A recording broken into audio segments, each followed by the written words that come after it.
আসসালামু আলাইকুম রহমতুল্লাহি ওয়া বারাকাতুহু। আজ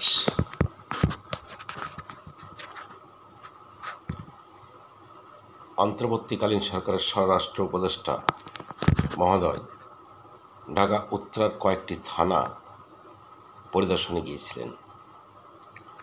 পরিদর্শনকালে তিনি পুলিশদের একটি নির্দেশ দিলেন, সেটা হচ্ছে যে যেখানে আওয়ামী লীগের মিছিল দেখবেন সেখানেই গ্রেপ্তার বা অ্যারেস্ট। আর যদিও সেখানে কোনো পুলিশের নিষ্ক্রিয়তা দেখা যায় তাহলে পুলিশের বিরুদ্ধে ব্যবস্থা।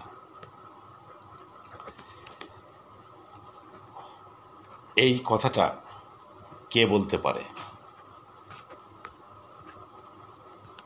একটা প্রচণ্ড প্রতিহিংসাপরায়ণ সরকার, যে সরকার দেশের প্রতিনিধিত্ব না করে, দেশের সমস্ত জনগণের প্রতিনিধিত্ব না করে কেবল জনগণের একটি অংশের স্বার্থকে সে বড় করে দেখে, অথবা কেবল নিজেকে মনে করে যে আমি জনগণের একটি অংশের, টোটাল জনগণের নয়, একটি অংশের সরকার। এবং যে সরকার এরকম মনে করে নিজেকে, সে অবশ্যই যে কোনো বিচারেই বা শেষ বিচারে প্রতিহিংসা পরায়ণ, যা সরকারের কোনো চরিত্র হতে পারে না। এবং প্রকাশ্যে যে যিনি এই কথা বলেন, যে তিনি অবশ্যই সচেতন মানুষের কাছে, উপলব্ধি সম্পন্ন মানুষের কাছে একটা মাধা ব্যক্তি ছাড়া কিছুই নয়। তাছাড়া এই কথা বলতে পারতেন না।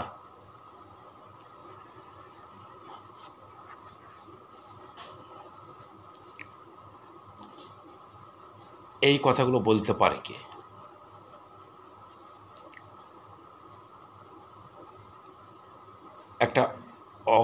এই কথা বলার মাধ্যমেই এই সরকার যে একটা অগণতান্ত্রিক সরকার এবং আইন সিদ্ধ নয়, অসাংবিধানিক, এটা তার আত্মস্বীকার করা হয়ে গেল। অর্থাৎ আত্মস্বীকৃতভাবেই এই সরকার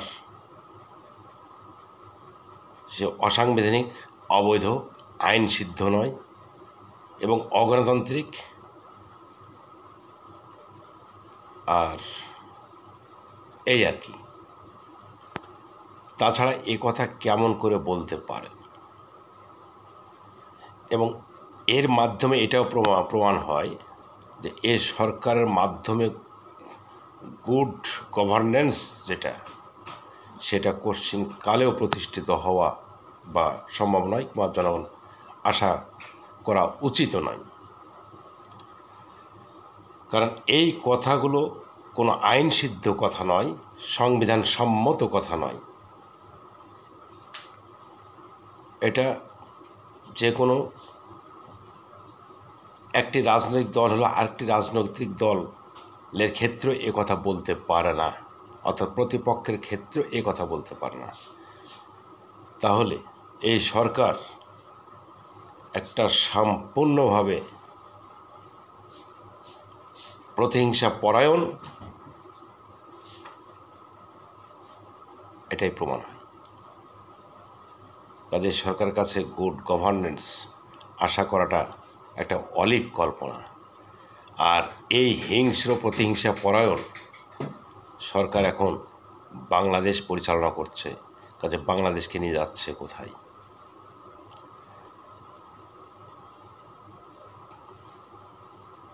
আর ডক্টর মোহাম্মদ ইউনূস আন্তর্জাতিক খ্যাতি সম্পন্ন মানুষ, আজকে এদের দ্বারা প্রভাবিত। আর এই ধরনের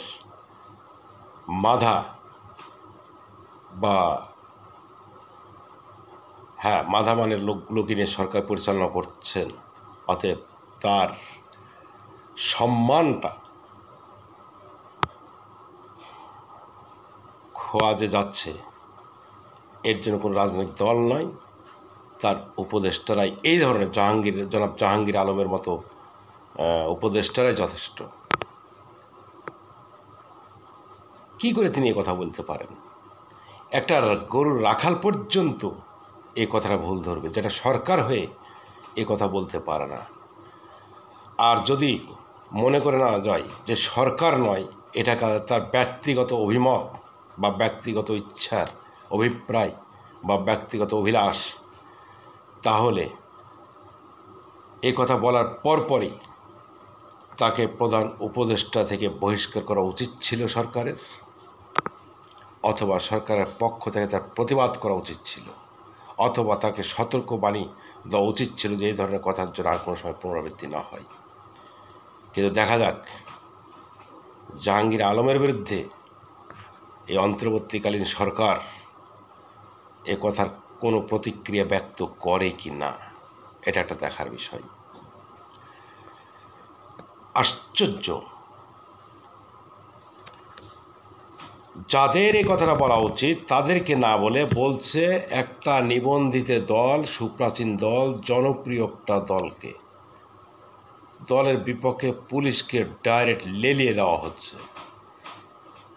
কারণ মিছিল সাংবিধানিক অধিকার, মিছিল প্রতিবাদ আইনগত অধিকার।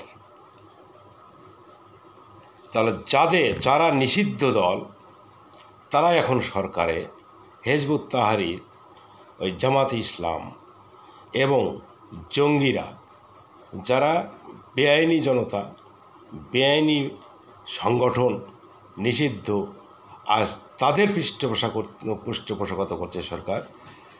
আর একটা সুপ্রাচীন রাজনৈতিক দল সরকারের প্রতিবাদ করবে, তাকে পুলিশকে লেলিয়ে দেওয়া হলো, তাদেরকে দেখতে পেলে গ্রেপ্তার। তাহলে অন্য দলেরা যদি প্রতিবাদ করে, মিছিল করে, অপরপক্ষে তো বলে দেওয়া হলো যে আওয়ামী লীগ ছাড়া অন্যান্য দল যদি মিছিল মিটিং করে তাদের জন্য পুলিশ নিষ্ক্রিয় থাকবে, কিছু বলবে না। আওয়ামী লীগ নাম করে বলেছে। এর মতো মাথা আর কে থাকতে পারে? আর এর মতো মাথাগুলো সরকার উপদেষ্টা হয়েছে বলেই আজকে দেশের সামগ্রিক যে অস্থিতিশীলতা, সেটা এই উপদেষ্টার জন্য।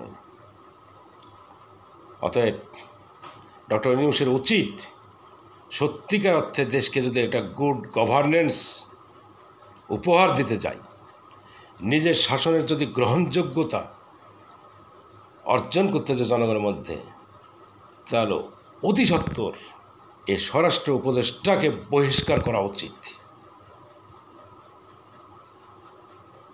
নচেত পুলিশ দিয়ে গ্রেপ্তার করে দমানো যে যাবে না, এটা যেমন উপলব্ধি থাকা উচিত, তেমনি তার বক্তব্যটা যে কতটা নোংরা হয়ে গেছে সরকারের পক্ষ থেকে, এ বিষয়টাও ভাবা উচিত এই অন্তর্বর্তীকালীন সরকারের। আর যদি ভাবতে না পারে, তাহলে এই একমাত্র বক্তব্যই প্রমাণ করে যে এই সরকারের কোনো ঔচিত্য জ্ঞান নেই, রাজনৈতিকভাবে ঔচিত্য কোনো জ্ঞান নেই। কে আইন সিদ্ধ, কে আইন সিদ্ধ নয়, কে সাংবিধানিক, কে সাংবিধানিক নয়, কার কী ধরনের রাজনৈতিক অধিকার আছে, কার নেই, এই তফাৎটা করার মতো তার কোনো রকম জ্ঞান গরিমা নেই বলেই আর স্বরাষ্ট্র উপদেষ্টা এরকম একটি বক্তব্য দিয়ে ফেললে, যা জনগণের কাছে, শুধু আওয়ামী লীগ নয়, সমস্ত জনগণের কাছে প্রতীয়মান হলো। এবং আমার তো ধারণা তার সমর্থকদের কাছেও আমার এই কথাটা যেটা বললাম, যে প্রতিক্রিয়া ব্যক্ত করছি, তার সমর্থকদেরও যদি জিজ্ঞাসা করা হয়, তারা এর প্রতিক্রিয়া ব্যক্ত করবে যে এই ধরনের আমাদের স্বরাষ্ট্র উপদেষ্টার বক্তব্য দেওয়া উচিত হয়নি জনসমক্ষে বা পুলিশের উদ্দেশ্যে।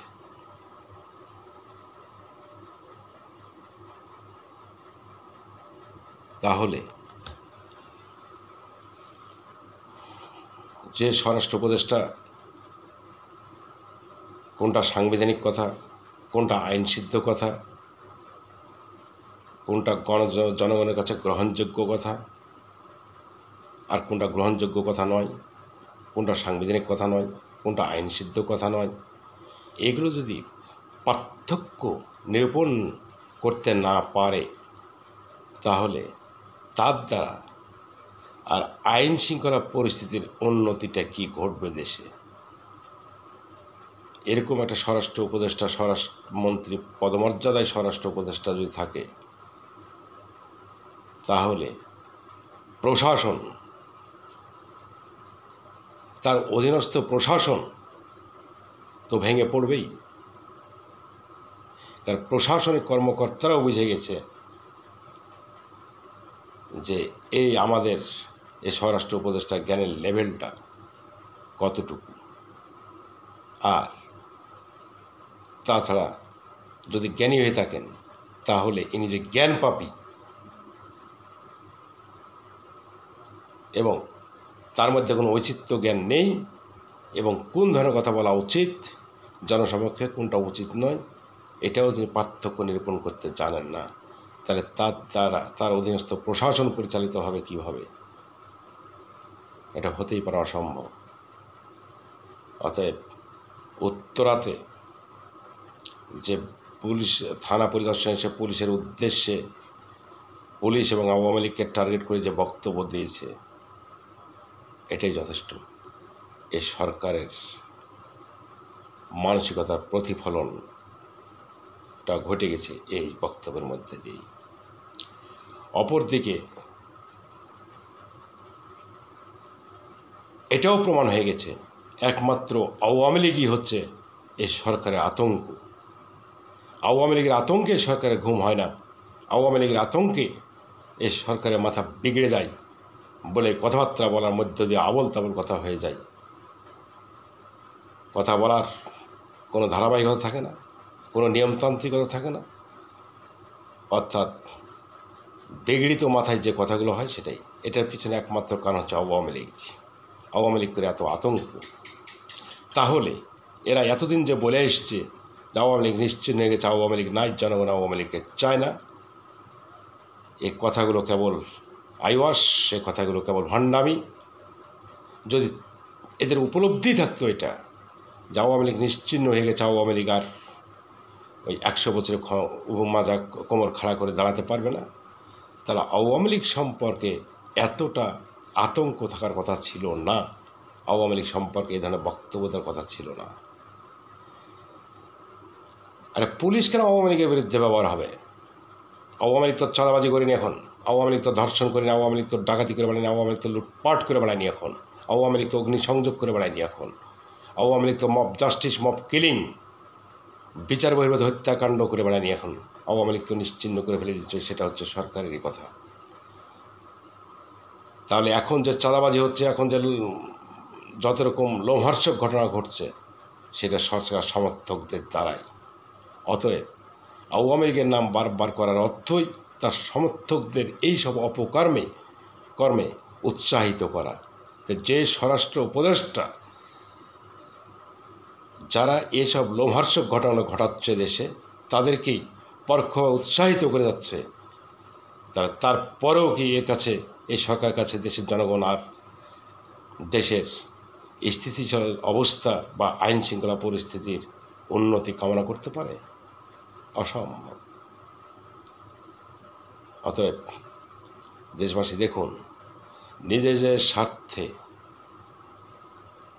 এবং দেশের বৃহত্তর স্বার্থে এই স্বরাষ্ট্র উপদেষ্টার পদত্যাগ চাওয়াটা এখন অনিবার্য হয়ে গেছে। আশা করি বিষয়টি দেশবাসী উপলব্ধি করবে এবং এর পদত্যাগের দাবি তারা সোচ্চার হবে, এই কামনা করি। আল্লাহ হাফেজ।